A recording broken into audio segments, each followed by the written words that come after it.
Hello, everybody. Hey, welcome in to the OnlyBets Sports Betting Podcast alongside my co-host SternBets and Drew DeLucci. I am Prince of Picks. We have got the three-man weave for you today. Triple threat action going on in terms of the guys here on the studio on the show.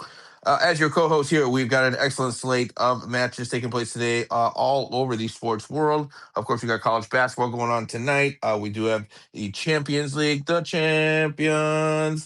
It's going to be taking place here in just a little bit. We have a special podcast for that if you guys are interested in seeing what our angles and our best plays for that is. We do have a special podcast covering the Champions League that is posted and is available now to listen to over on Apple and Spotify. But we also got matches taking place in the NBA. We've got golf coming up here in a couple of days, another PGA Tour event. So we've got quite a few sports here going on this week, and we're really excited to get into all the plays and picks and angles that we have for you for this slate. Before we get into that, real quick, guys, if you guys can do us a solid, head on over to Apple Podcast, Spotify, give us a real quick rate, review, and subscribe. We'd really appreciate it.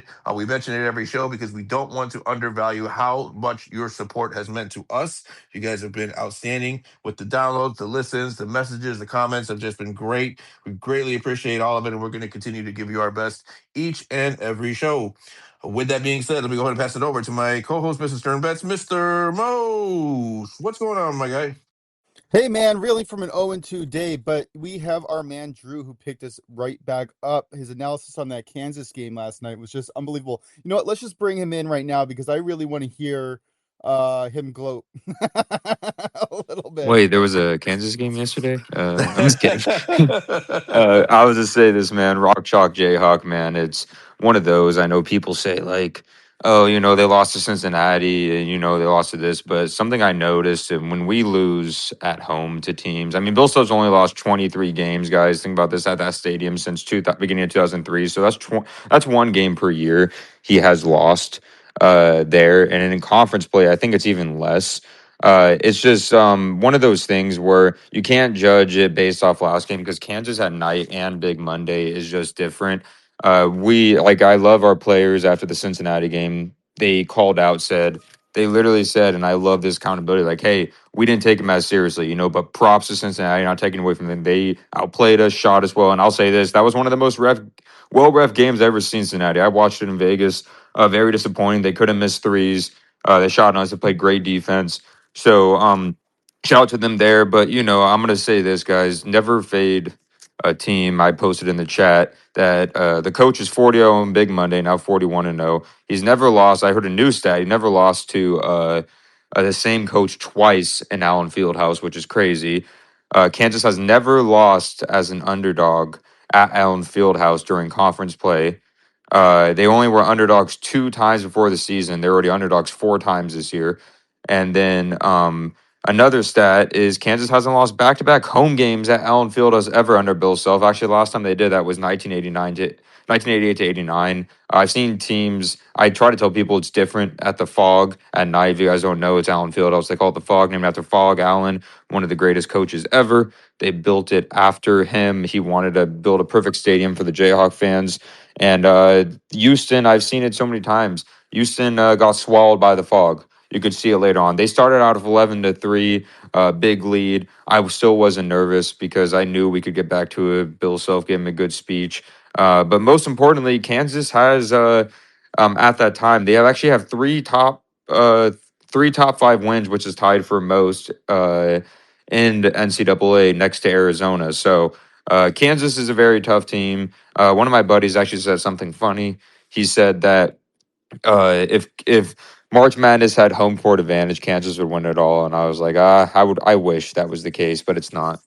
It's really incredible how great of a home court advantage Kansas actually has in college basketball. You talk about there's so many great college environments in all of college basketball, but to your point, I mean, you've mentioned it many times before, just how teams just get swallowed up there at Allen Fieldhouse. And there's something about that environment, something about that atmosphere that just makes teams kind of maybe just get discombobulated a little bit there, right? They kind of just lose their steam as the game goes on. And I'm just curious, and I'm going to throw a little curveball at you here. As we get close to tournament time here, of course, March Madness coming up in a few, about 3 to 4 weeks, I'd say.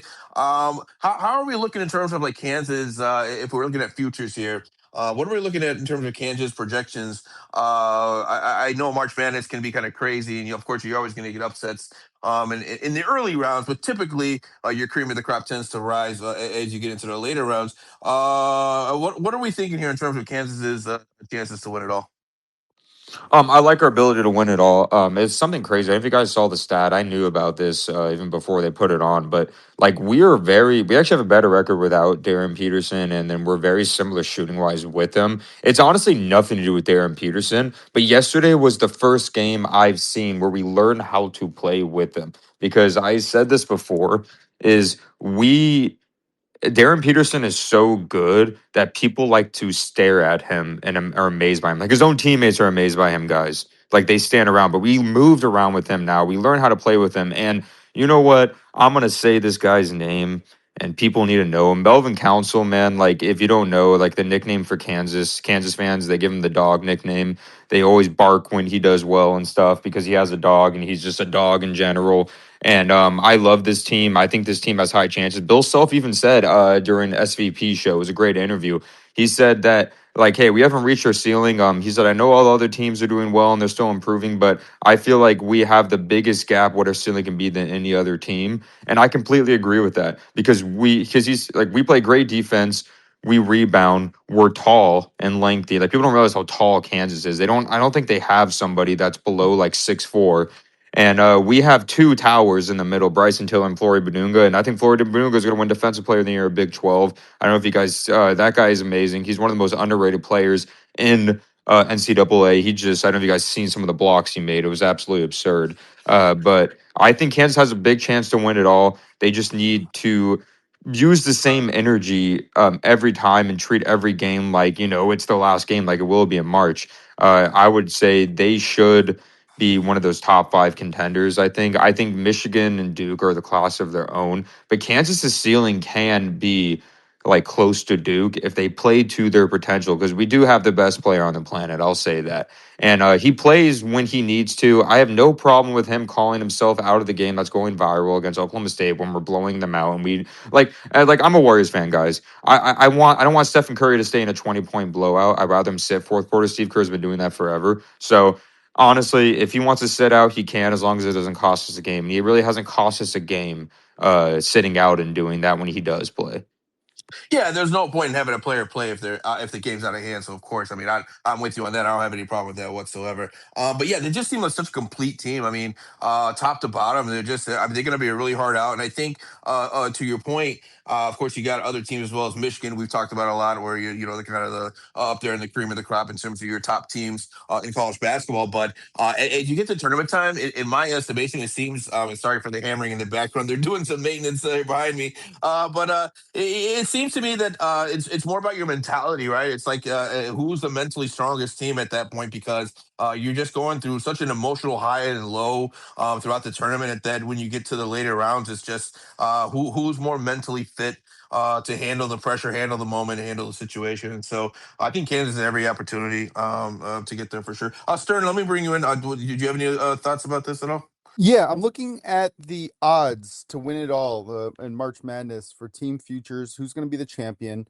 And like you said, Michigan and Duke are right up there. They're two of the top three teams. Arizona is actually ahead of Duke right now. Michigan's 380, Arizona's 425, Duke is 450. And then you have um, Houston, Illinois, Florida, Iowa State, and UConn all ahead of Kansas right now. And from what I'm hearing you say, Kansas at plus 2,500 is a really solid look.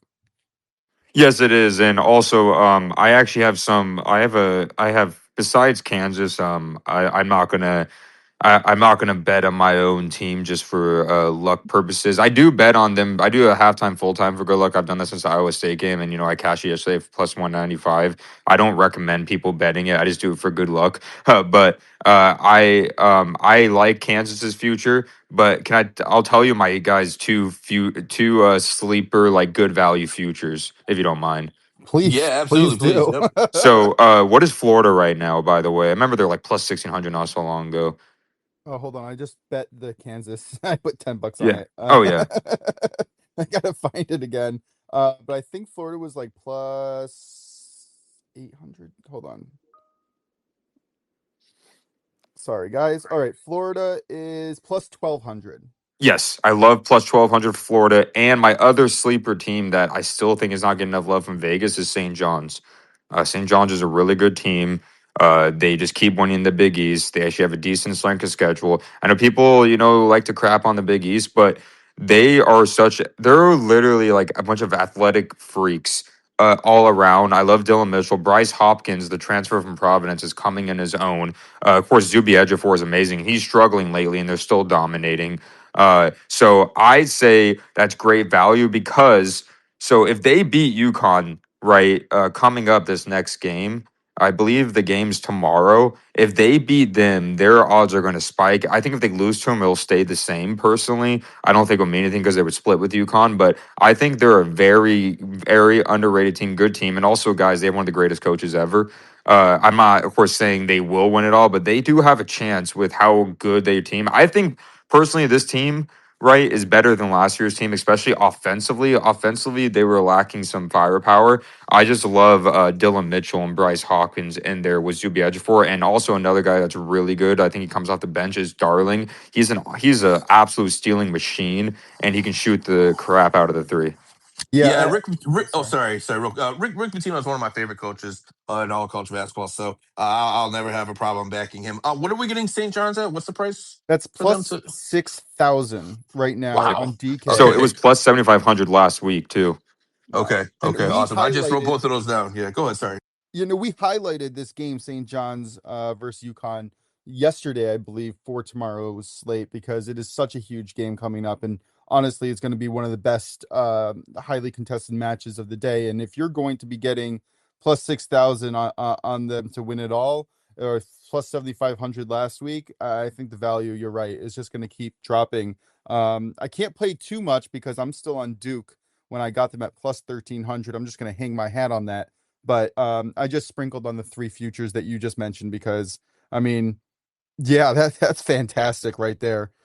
That's fantastic Oh value. yeah. Oh, I didn't speak on Florida, by the way, but the reason I love Florida is because, of course, it's hard to replace Walter Clayton, Will Richard, Elijah Martin at guard, but Boogie Flan and Lee are coming to their own. And I'm gonna be honest, guys, something about Florida which I love because the bigs are learning how to play, around those guards, and those the Florida has a bunch of trees, man. Like Chinaloo, Condon, Hauk. They have another guy. Like they literally have like 6'11" to 7-footers that can play like guards, and they're just an overall scary team. They keep covering. They figure it out. Like of course, they struggled in the beginning of the year, and those teams are hanging their wins on there that are trying to make in the tournament. But this team can have the potential to win it all just with how big they are, how well they play. They're well coached. I like Golden. He's a very sparky guy. A lot of people don't like him because he's controversial, kind of like Dan Hurley. But this Florida team, man, watch out for them because if they face teams that cannot match up with their bigs and they love to run and gun, teams are gonna have a hard time against them. And I think they can match up with anybody as long as they get that production out of their guards. Right. I just want to bring up one point here because in March Madness, it's winner goes on, loser goes home. And not every single team is going to have their best stuff at any given day. Is the reason why we like these tall teams because it kind of makes up for the fact if they don't have their best stuff, they can figure out other ways to win. Yes, that's one of the main reasons. And yeah, that's what people need to realize. Like, if you have like one off game, right? For example, Kansas had an off game against Cincinnati. If this was a tournament, they would be out. So it's like one of those things where, like, if you're having an off game and you're not hitting from three, the way that you can figure out is, driving to the paint. I noticed those teams, the teams that will win March Madness is if they have the size to get back in the game, they have the defensive mental tenacity if you're down to come back. And most importantly, one of the top things is free throws, right? So one of the reasons why I like Kansas against Houston is they're the number one free throw shooting team in the Big 12, right? And you saw that yesterday. They shot amazing from the free throw line, and free throws are key, guys. Like when it comes to March Madness, what can you do down the stretch? Like you'll notice the biggest factor in March Madness because things get tenser. There's more fouls. It's more physical. And if you're missing your free throws, you're going to see your way out of here. Yeah, that's fantastic. We need a for March Madness specifically, like top 5 metrics that we should be looking at. And I mean, from what I heard from you so far, it's free throws, how tall your team is, your rebounding advantage, your twos and your threes, offensive and defensive, right? Is there anything And else coaching. major? Okay, and Yep. coaching. And like coaching, like basically your coach, like coaching is the most important March Madness because if you're a favorite and you go down, you feel that in your head, right? Like, oh crap, we might lose to a 10 seed or like a 15 seed, right? And then coaches, it's their duty to tell them, like, hey, guys, I know it's single elimination, but they made a run. We can make a run too. You know what I'm saying? So, like, that's what, like, coaching is the most important. Like, you'll see people get tense, but the best coach teams, they don't get tense and they know they can come back. Yeah, like Illinois last night, they didn't end up winning, right? They lost, but they made some really nice runs at the end of that game, and I have to imagine that coaching was a part of that. That was really impressive. All right, Drew. We've talked about enough about March Madness. We've been 15 minutes in the podcast. Bring us into what you have for today. Yeah, definitely. Of course, you guys know my this is my absolute best bet of the day. You know, I love fading Air Force. The last 14 games, Air Force is 1-13 against the spread, guys. Like, I'm not one of those people that say, "Oh, Air Force has to cover eventually." No, I ride the train. They're facing San Jose State. Yesterday, they were -6.5. I think it was like -112, but now they're -7.5 at -105. So you can probably still get -6.5 for like decent value. But I'm surprised the line hasn't moved more. I can sense this staying around 6.5, 7.5. Personally, I don't see this getting double digits, but I would personally still take it. But San Jose State, yes, they only have like I think it was like 2 or 3 wins in conference, but they are not what their record depicts like Air Force is. San Jose State actually just beat Nevada, and Nevada just beat Utah State. Utah State, if you guys don't know, is the class of the Mountain West Conference right now because my mom's Aztecs are very disappointing recently. I thought they were. But San Jose State, they are 5-0 in their last 5 games ATS, and they're going to Air Force. They actually faced Air Force a long time ago, and they beat them by 8 points. But since then, Air Force has literally just collapsed. Personally, Air Force just has getting blown out after blown out. Like they're also a great team to live bet against because I remember I did -16.5 for UNLV, and beginning of the half.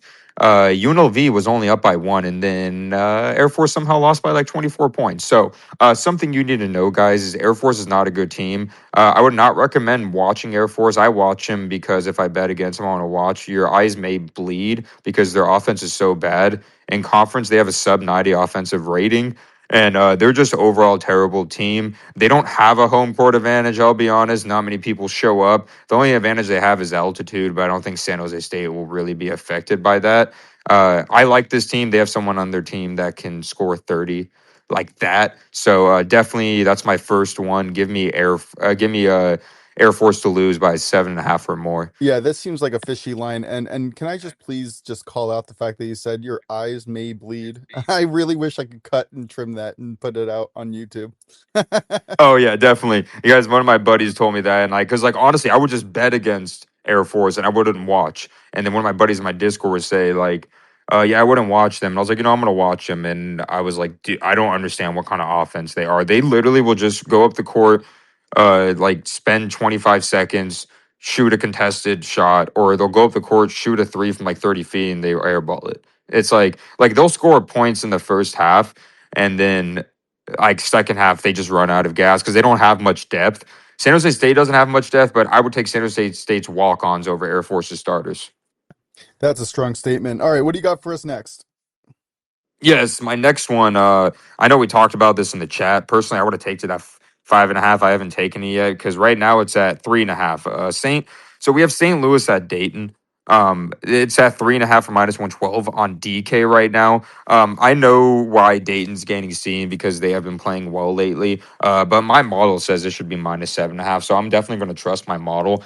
My something I learned is I put my bias aside. If my model said, "Hey, Dayton should be favored," I probably, wouldn't end up taking it. But I can't ignore St. Louis at home. I know it was at home, but they destroyed Dayton by 30, right? And the one thing I love about St. Louis, though, they had their letdown against Rhode Island. I love that they had the first loss of the conference against Rhode Island because they don't really have a letdown spot. They have no look ahead either because they play Duquesne's next at home. Their hardest game is the last game of the season, which is hardest remaining game is George Mason, who has been off and on this year. But the reason people on Dayton, because Dayton has been playing well lately, I believe Dayton has won their last 3 games. Which is impressive. They beat Duquesne's.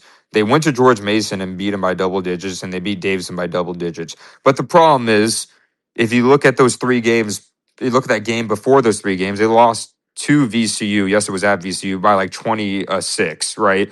So the key things is for this that I noticed, guys, is that Dayton has played the top 2 teams, which I consider are the class of this conference, and they've lost by more than 20 points for both. They just are one of those teams that will beat up on like kind of like the lower tier, and then they'll just absolutely just crap the bed on the upper tier. I'm not buying into what the public is saying by like they're slowly going to Dayton. I believe in the St. Louis team. The St. Louis team still wants to win this conference like outright, personally. And I think them dropping this game wouldn't be realistic for them. So give me St. Louis -3.5 all day. Yeah, I already took this at -4.5 earlier this morning because I saw that the line was maybe moving a little bit and I didn't want to be on the wrong side of it. So yeah, getting the -3.5 is definitely a value play, and my model also agrees that the St. Louis is definitely the play. Yeah, and I like the usually, guys. relentlessness. It's just relentless. Oh yeah. Oh yeah, because I already know St. Louis, like, because like I said, I love it when a team already loses to a team they shouldn't have, and they're going to want to sweep Dayton. And something, guys, that I've learned is if you see someone at home, right, they beat a team they're about to face on the road by a certain amount, you only suppress like 12% or so. Like usually suppress like 6 to 10 points from that. So even if you do that, it's like 20 points, but I still think that's a big mismatch advantage. If this line was like 10.5, I probably wouldn't have taken it. But honestly, 3.5 and 4.5, that's still 2 possessions. I like both of those. So yeah. By the way, real quick, just getting back to Air Force real quick. I'm looking up some data for them.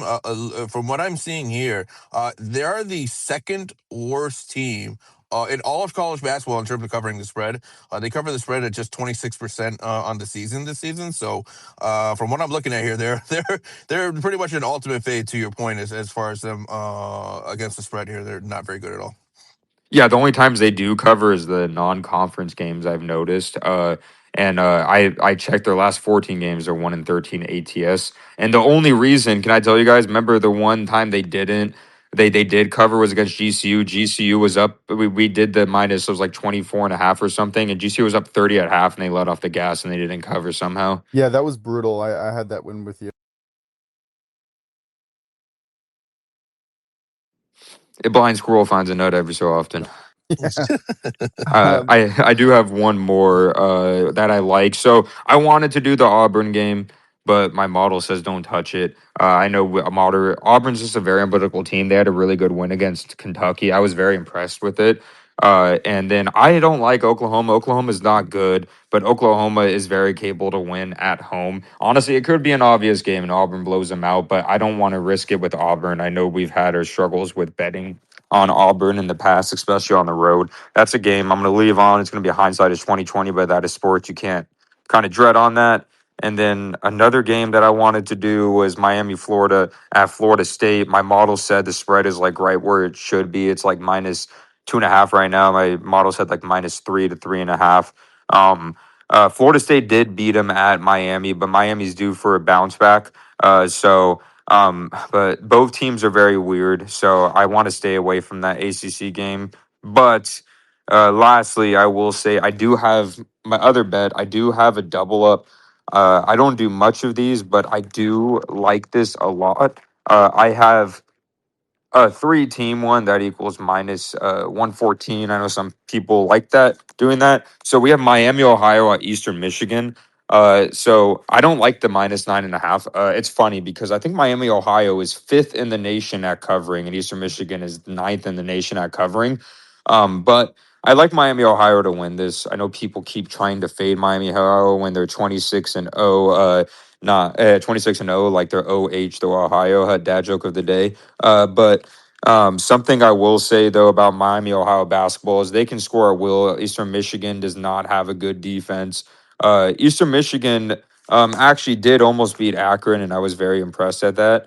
But the problem with Eastern Michigan is even though they are pretty decent at home, I just don't see Miami, Ohio dropping this game. If Miami, Ohio is going to drop a game, it's going to be the final game of the season, which is at Ohio. And something you guys need to realize, I know this is crazy talk, even though they're 26-0, but there's talk because of the strength of schedule, and it's not entirely their fault because non-conference teams don't want to play them. If they drop a game, right, they may not make the tournament at an at-large bid unless they win the whole tourney. So if they go undefeated throughout the season, I think they make it no matter what. So they know they need to win every game possible for here. And then my next game to add to that, I like Kentucky to add Kentucky money line over South Carolina. Kentucky deserves a bounce back. I don't think South Carolina is good. Yes, they did get a good win against Mississippi State, but before the Mississippi State win, they've lost 7 in a row. Kentucky's just a much better overall team than South Carolina, in my personal opinion. And they're Kentucky guys. Like, Kentucky cannot afford to risk not making the tournament. Their fans are going to be upset. I believe the last time they didn't make it was when they had Nerlens Noel a long time ago. And then lastly, the last. Yeah, go ahead. Oh, sorry, I just interrupt your flow, and I apologize. I should have gone Oh, after, you're good. but I put a quarter unit on Kentucky -6.5 over on Yep. DK I last like night. that. That was going to be one of my official plays, and then I Okay. just got too tired with Champions League last night, and I was like, okay, I can't investigate this any further. I'm gonna stick to NBA. But yeah, Oh, I yeah, no, I like that. love Kentucky today. Oh, same. I don't think South Carolina is good at all, and they're a terrible team. And I it's funny because I was gonna do the same thing you did, but I wanted to do like these 3 games in some forward, and I wasn't comfortable enough with taking the Miami, Ohio 9.5, and I wasn't comfortable enough with taking the Indiana -8.5. But I was comfortable enough taking their money lines and combining Indiana, Miami, Ohio didn't do much. So, but I like Indiana over Northwestern. Indiana has been struggling lately, and I think Indiana needs this win badly, and they're home because Indiana. They've lost 2 straight games against Purdue and Illinois by 20 plus, basically. By 20 plus games, they honestly had no chance of winning. I think personally, they're on the road. The schedule makers hated them for that, to have them play at Illinois and Purdue back to back games. Now they're back home. At home, they do really well in, and that's something I like about this Indiana team. They're 13-2 at home. They've actually beat Wisconsin on the floor at home, and Northwestern is not a great team. They're 2-7 on the road. They're 3-13 in conference, and Northwestern is just going through it right now because even before their last win, the schedule makers hated them too, guys. Northwestern and a stretch had to play Illinois, Iowa, Michigan, Nebraska. And then they finally at home beat Maryland by only 4 points. So I think Northwestern might get waxed off the floor. So I like combining those 3 money lines. I love it. And by the way, my dad played for Maryland back in the day. So shout out to them. Oh, that's awesome. Yeah. I'm actually a fan of this Maryland team. I don't think they have enough talent. I like their coach, but they play hard. I like that. I like Bobby Coit. Yeah, they're fun. I always kind of pay attention to them when they're around, and yeah. So okay, so real quick, Kentucky, Indiana, Miami, Ohio, money line parlay -114 over on DK. Yep.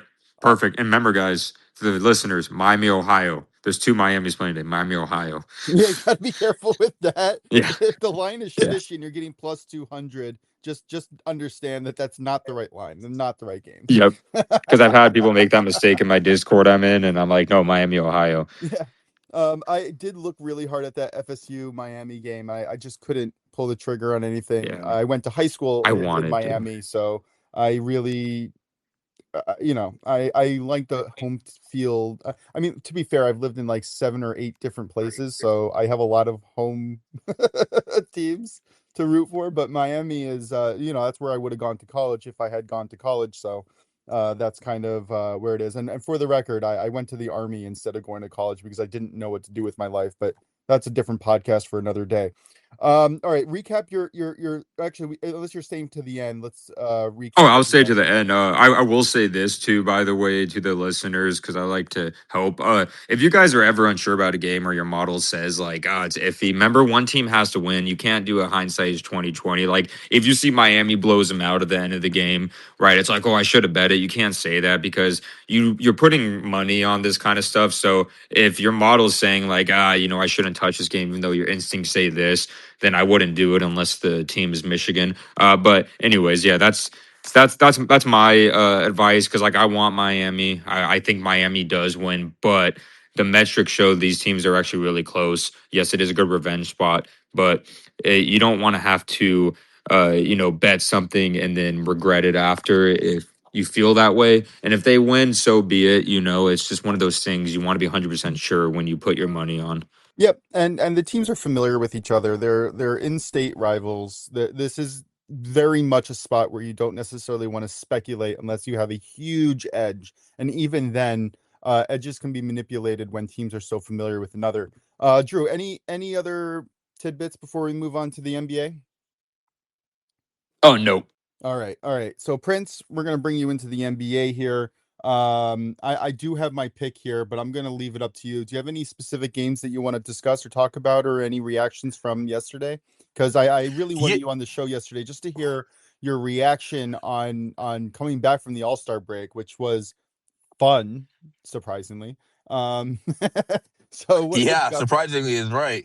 Yeah, so yeah, that's true. I never really got an opportunity to give kind of my thoughts on how I thought everything went in terms of the All-Star game. I thought the All-Star game was great. Now, full disclosure, I didn't really get to watch much of it live, unfortunately. I did have other obligations at the time, so I wasn't able to really fully focus in on it. But from what I've heard, all the reaction around it and the little bit I did watch some of the highlights and a little bit of the replay, it sounds like it worked. It sounds like the intensity was there. The players were trying, and I think what it proves more than anything is that international competition is here to stay, and I think it's something that's always going to be a staple, no matter what happens in terms of club soccer or even franchises in basketball. There's just, I mean, you saw it with international hockey, right? You saw the passion from USA beating Canada in that hockey match.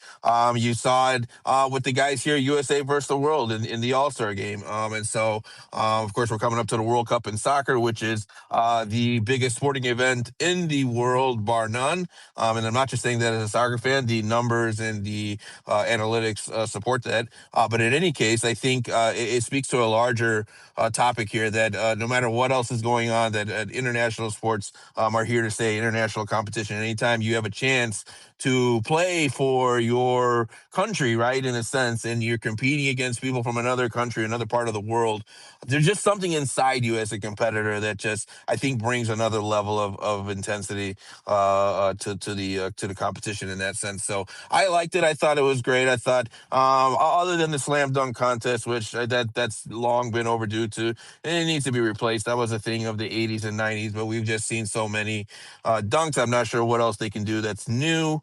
None of the big players want to do it. Now, I did hear Wemby. Of course, if you guys saw, he had a highlight dunk a couple nights ago where he did an incredible in-game dunk, and they asked him after the game if he'd ever be interested in doing the slam dunk contest, and he said he would.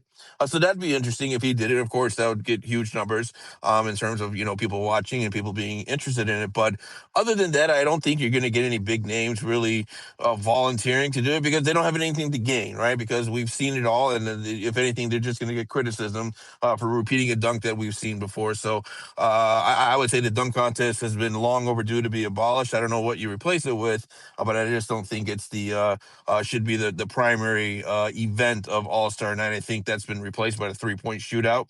People love 3-point shots. You can see it just from a standpoint of how much love and attention Steph Curry gets, right? And people just love the 3-point shot. I think it's something that's more relatable to people. More people can shoot a three than can dunk physically, and so I think it's just something that people just kind of gravitate towards, and it's just more entertaining, right? You get tight competitions down the stretch, and everybody likes to see the long ball, right? It's baseball, basketball, right? You love to see those long shots go in. So I thought the All Star game was just overall the All Star week. I thought it was a success, and I'm interested to see where they take it going forward.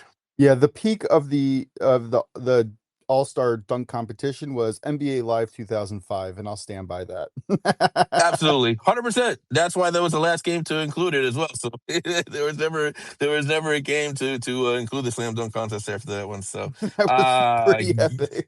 All right, that was pretty epic though, 100%. Yep, yep. People still play that to this day. People still play just for the dunk contest. So pretty awesome. But otherwise, yeah, let's go ahead and get into the slate for today.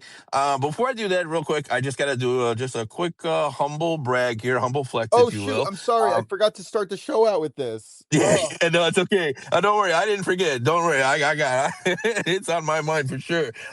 So we went 3-0 last night in the NBA in our pregame locks. We actually went. This was over on the VIP channel. We actually went 7-0 across all sports. So that being soccer and basketball. So we had a 100% undefeated day, excellent day, going 7-0 in all of our picks. And we're on a really great NBA run right now. We have hit 25 of our last 32 plays pregame in the NBA. So our pregame locks have been on fire. I'm hoping to continue that again tonight. I do like a lot of games tonight. We have I think it's an 11 game slate if I'm not mistaken. So pretty large slate of games tonight. I'm going to give a few of those plays out here on the show, but we'll look to see if we can keep the good times rolling here, if you will. So let me go ahead and get into my first play here that I like. I'm looking at the matchup here, 7:30 p.m. Eastern tip. Where we got the Dallas Mavericks headed to Brooklyn taking on the Nets here.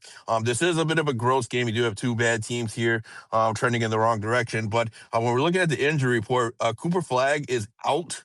And Daniel Gafford is questionable. And so for me, that's a big deal for Dallas. Brooklyn, at this time, they have not submitted their injury report, so we're not sure who's going to be in or out for them. But in any case here, I think we see a low-scoring game in this one. The Nets coming to this one 30th, dead last in the NBA in scoring points per game. Meanwhile, Dallas, they are bottom 8 as well in scoring points per game here. And then we're looking at pace of play. The Brooklyn Nets play at the third slowest pace of play in the NBA. So I think at Brooklyn here being the home team, I think you're going to see a slower pace here. And I'm just questioning where the points are going to come from. Of course, again, we don't have an injury report for Brooklyn. I'm assuming MPJ is going to play. He's probably the one that you're going to want to, look at in terms of any kind of offensive production for Brooklyn. But other than that, this is a Brooklyn team that's been really struggling to score against everyone recently. And Dallas here on the road without Flag against a decent Brooklyn defensive side. I just don't think we're going to see many points here. So I got it at under 225.5 for the game total. I got that at -110. I think that has since gone up to 226. So check your books. You might be able to get a better line on that one. But yeah, I don't think we see a lot of points. Do you have any thoughts on this one? no, I love it. I think you're spot on. And our boy Matty Ice also likes Michael Porter Jr. for his points total for the day. So it's definitely a sharp look. Awesome, great. And then we'll go to my next play here, where we have a 9 p.m. Eastern tip. I think we're both on this game here. We're looking at the Boston Celtics heading over to the desert, taking on the Phoenix Suns. Injury report for this one. Jaylen Brown does come into this one questionable, but Phoenix here, this is the real story. They have just got a long list of injuries here. Booker out, Dylan Brooks out, Jordan Goodwin out, Haywood Highsmith out, Grayson Allen questionable. So that is a lot of production that is going to be missing from the Phoenix Suns. We saw it against Portland, where they scored just 77 points. 77 points against the Portland Trailblazers. And keep in mind, this is a Portland team that had 2 nights prior just given up 157 points to the Denver Nuggets. So we're not talking about an elite defense here in the Portland Trailblazers. And the Suns just really, really struggled to generate any kind of offensive consistency against Portland. I think we're going to see a similar concept again tonight. I don't think, I don't see how they're going to be able to keep up with Boston. It's going to take a monumental game from Jalen Green, maybe Colin Gillespie can have a little bit of production, but outside of those two, I don't think that's going to be enough for Boston with or without Jaylen Brown. I like Boston here to cover this 6.5 point spread. And you're going to get that at -110. I know you have thoughts on this, Stern. I do too. Great. Stern, go ahead, and then Drew will get to you next. Stern, what are your thoughts? Yeah, this is my best bet of the day. I saw it. I was confused by it. I thought that this line should be double digits. I jumped on the -6.5. Yeah, 100%. And Like, Drew, there's what do you think about this one? absolutely Yeah, oh, nothing go ahead, that the Stern. Yeah. Suns have done No, recently that have no. showed me that they could even compete. No. It's just not. And we were so high on them just a month or two ago. So Yeah, the thing is that they've got so many injuries. I mean, in any team that you got that many key guys out for injury, I mean, you're missing with Booker and Brooks, you're missing, damn near, 50, 60 points per game from your lineup. And then you got Grayson Allen questionable as well. Jordan Goodwin's been great off the bench. So they're just missing too much right now. I hope, come playoff time or play in time, whatever ends up being the case for the Suns, hopefully they're able to get healthy because they are a fun team to watch once they're fully healthy. But they just got too many damn injuries right now. I don't think they're going to be competitive. Drew, what do you think about this one? So I think a sleeper play in this game that I noticed some people don't notice is the Suns or points. There's 9.5. Give me that under all day. You know why? Because the last three games in regulation, because the Magic was overtime, they have not reached this number. You need to think about this. The last game they played, which was against the Blazers literally gave up 157 points to the Nuggets, and then they held the Suns at the Suns' home to 77. Like missing Brooks and Booker, like I don't see how against the Celtics defense they score 100 points. Yeah, I just said that to the same point Oh, about my bad. Portland. Yeah, no, Yeah. it's right.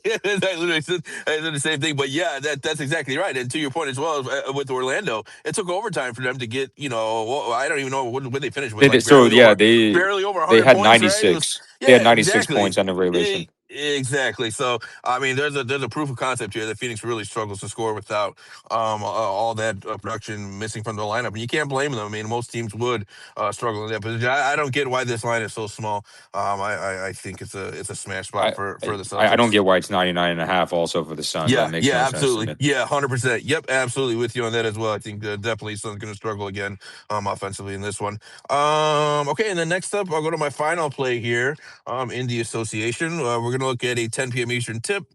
We got the Minnesota Timberwolves going to Portland, aforementioned Portland here, taking on the Blazers. We're looking at the injury report for this one. Naz Reid does come into this one questionable for the Timberwolves, and for the Portland Trail Blazers, a massive injury. Denny Advia, unfortunately, is going to be out. In this one, he left the game against Phoenix, like in the first minute of the game, due to some, I think it was, I want to say it was lower back injury he had. So we'll see when he comes back. But without him, Portland really struggles offensively here. You saw that against the Suns, although the Suns only scored 77, Portland only scored 92.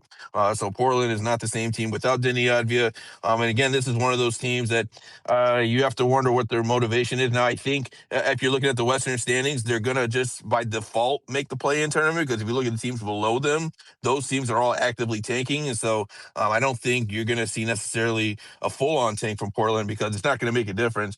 There's just too far ahead in the win column from the teams below them. So I'm not so sure what you're going to see from Portland going forward here in terms of their motivation. But when we're looking at the Wolves, they just beat Portland by 24 a couple of weeks ago, and that was with Denny Advia playing in the game. Denny Advia only had 11 points in that game, so he did struggle, but still, that was a pretty convincing win for the Wolves. And I think this is a good bounce back spot for the Wolves here. They did lose to Philadelphia, I believe, was their last game, or maybe the game before. But I think this is a good spot for the Wolves here, taking on a Blazers team that's going to be without their top scorer.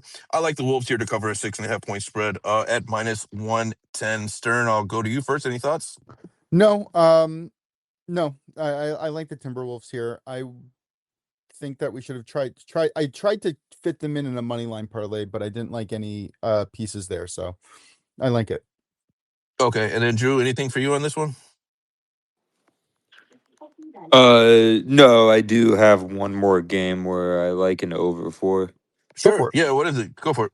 Hey, I was barely right about that game yesterday, but yeah. But the Blazers. Oh no, it wasn't the Blazers. I forgot what game it was. The Grizzlies Kings Kings. game. Grizzlies Kings. Yeah, Yeah, I was on the over yeah. with you. Yep, yep, yep. So we have an over. I'm confused, but I think it's 226.5 right now. It was open at 228.5, but he got the Bucks. I don't understand this. I think it'll be high scoring. Actually, 10 of the last 12 home games of the Bucks have covered in the over, and the Heat are just a run and gun type offense. And I believe Norman Powell, Tyler Hero is still playing, and Davion Mitchell is questionable.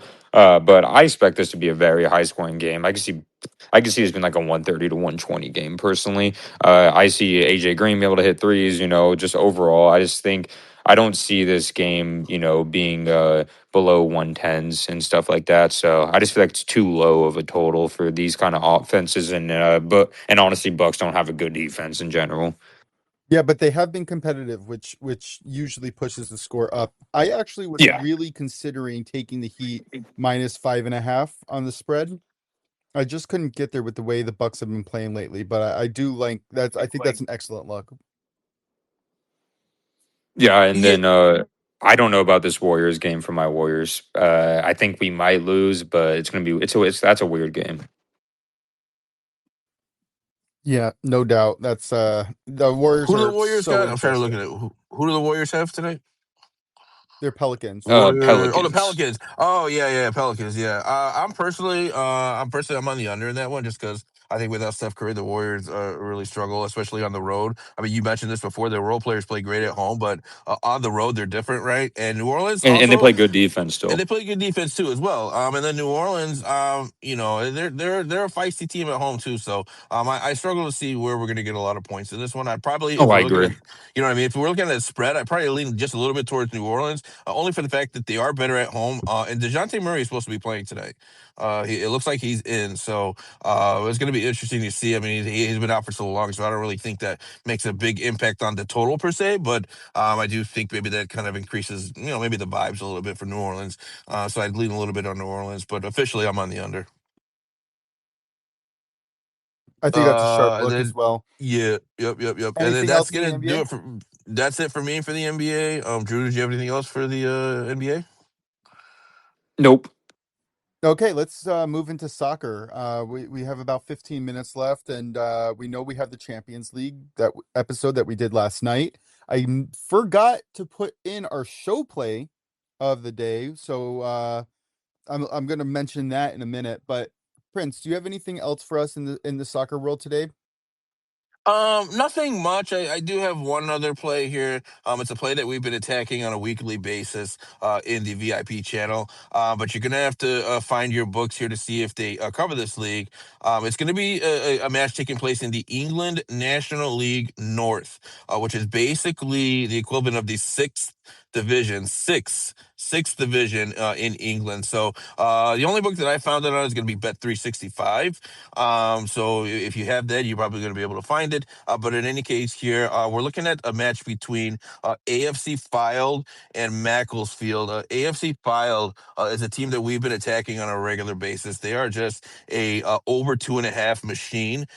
We've bet it every single week, and we've hit more than we've missed in that one. They're a very high scoring team. They're averaging almost 3 goals per match just on their own in the England National League North. So just a quick story on them. They were in the England National League proper last season. They got relegated down to the England National League North, but now they are top of the division and in position to get promoted right back up to the England National League. So they're doing a great job here. They're tearing it up offensively, and their games are just soaring to the over here. So I like that. Now, I will tell you guys, everyone has their own personal juice tolerance, right?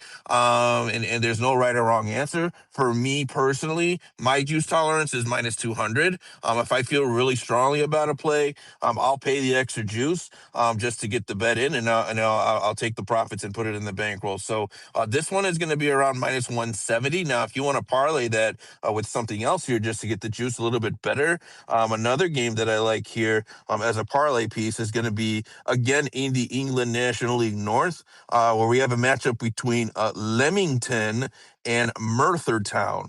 Merthyr Town have conceded the most goals in the England National League North, and they've also scored a bunch of goals. It's one of the highest goal scoring and goal conceding teams. Actually, is the highest in the England National League. So this is another team where over 2.5 has been flying in on a regular basis. So backing those two sides here, AFC Filed and Merthyr Town has been fairly profitable for us over the duration of the seasons here. So if you parlay those two together, you're going to get that at plus 164. So again, to recap here, Macclesfield, AFC Filed, over 2.5 goals, parlayed with Leamington, Merthyr Town, over 2.5 goals. You're going to get that parlay at plus 164. Again, that is in the England National League North. Yeah, I'm gonna have to check all my books for that because I don't see either of those on Bet365 or DK. So definitely send me those names Yeah, because it I all tried to depends spell on it.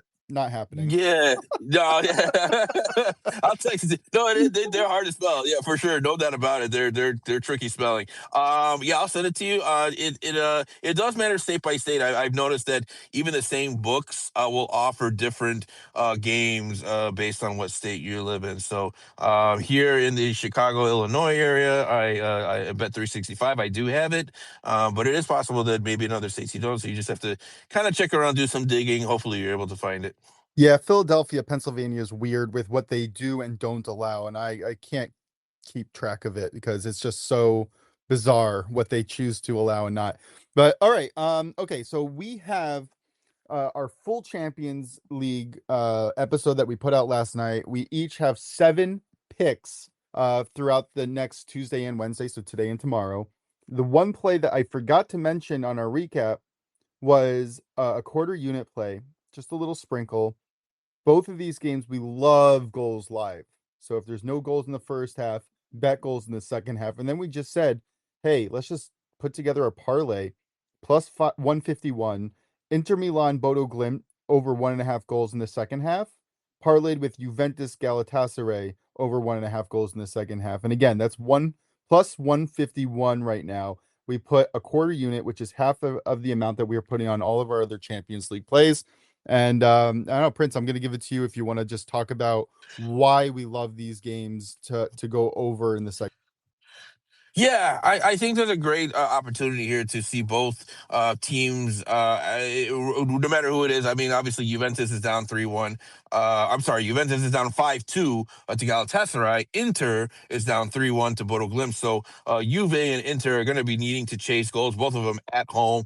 So I think there's just a great opportunity here to see a second half where you're going to see goals flying in just because of the necessity and the demand and the urgency to really need to score goals. I find it hard to believe that they're going to be able to complete or how should I say, tie the tie here in the first half, right? And so I think you're going to need those goals in the second half. And if they push, they might concede on the counterattack. And so I just think there's a great recipe, if you will. And I think we're both obviously we are in agreement on this, that we're going to see goals in the second half, mostly because it's circumstantial based.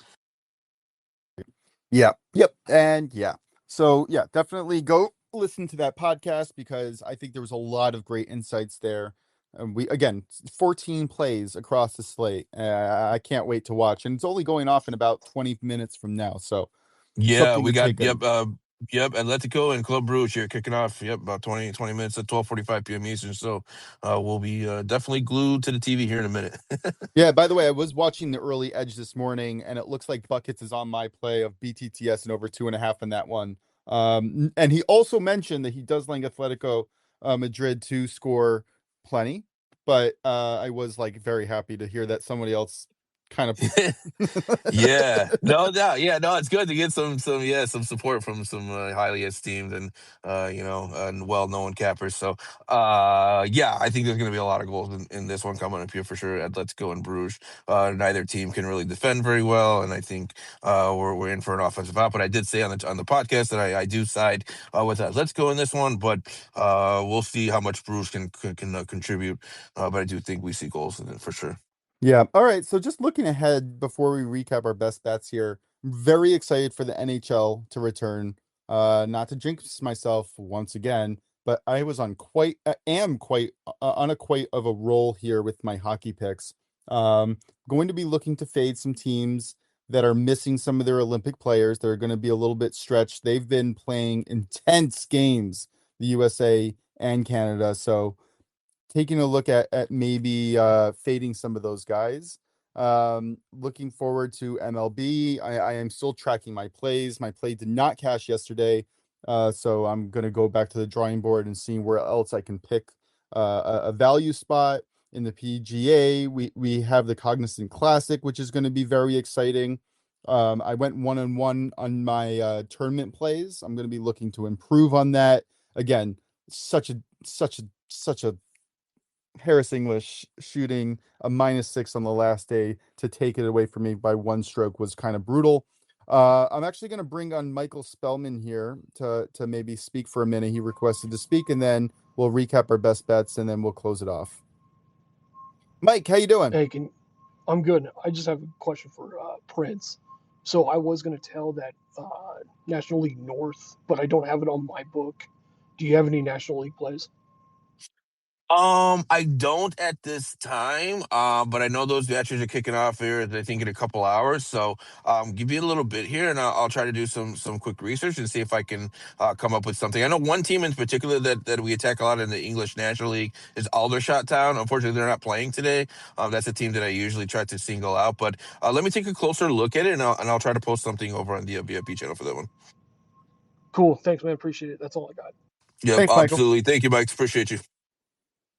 By the way, should we call you Michael? Mike, what's the appropriate name here? Or just Michael's fine. Michael? All right. I'm just making it up as I go along. All right, Drew, why don't you recap us with your best bets? Then I'll recap my best bet, and then Prince can close us off. Yeah, I have a double up of Miami, Ohio money line, Kentucky money line, and Indiana money line for -114, and then St. Louis -3.5 and -112, and then my last one is San Jose State -7.5 for -105. Excellent. I like the Celtics. I think it was -6.5, -110, and I think I got that over at Caesars. Prince, close us off, recap us, and let's get on out of here so we can watch some Champions League. Yes, sir. All right, so we're going to the NBA here. I like the Dallas Mavs, Brooklyn Nets game total under 225.5. I'm also on the Celtics to cover a -6.5 point spread against the Phoenix Suns. And finally here, we are going to take the Minnesota Timberwolves, again, -6.5 to cover the spread against the Portland Trailblazers. With that being said, this has been the Only Bet Sports Betting Podcast alongside my co-host SternBets and DrewDelucci. A big shout out to Michael. Thanks for coming in and giving your thoughts and questions. And until next time, guys, be sure to stay tuned to the tune into the Champions League podcast if you guys are interested in more Champions League plays. Again, we have covered all the matches taking place today and tomorrow, so be sure to check us out over on that channel on the podcast. And until next time, guys, we appreciate you all, and we will talk to you guys soon. Thank you.